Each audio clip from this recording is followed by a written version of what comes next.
Почитувани, Шилегов ја лаже јавноста дека ќе се гради парк на место кое е заштитено бунарско подрачје. Ова е доказ дека проектите кои се нудат се од ракав извадени. На местото каде што Шилегов вчера снимаше спот, каде предвидува изградба на парк и рекреативни содржини, се наоѓа бунарското заштитено подрачје Нерези, од кое скопјани во летниот период пијат вода. Имено, согласно решение донесено од град Скопје, уште во 1999 година, бунарското подрачје Нерези, Лепенец, е прогласено за заштитена зона.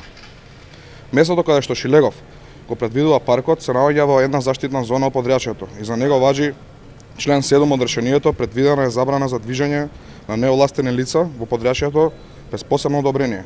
Забрането е садење на дрвја со длабоки корени, ѓубрење на садници и изградба на објекти кои не се во функција и експлоатација на бунарите. Првата заштитна зона, поради вршење на контрола на движење, е физички оградена со заштитна жичена мрежа и обезбедувана со постојана чуварска служба 24/7, како и користење на други технички средства за обезбедување.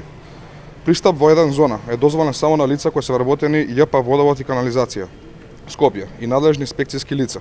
Пристап на други правни или физички лица е можен само со издадено потребно одобрение од страна на директорот на претпријатието и за истите треба да се води евиденција која содржи лични податоци, временски период и причини за поседата. На таква подрачје да предвидиш било што не е во функција на бунарите за напојување на вода на Скопје представува огромна лага. И најмали градежни активности може значително да влијаат на квалитетот на водата. Шилегов свесно ги лаже граѓаните. Недозволиво и несериозно е да се ветуваат работи кои може да влијаат штетно на здравјето.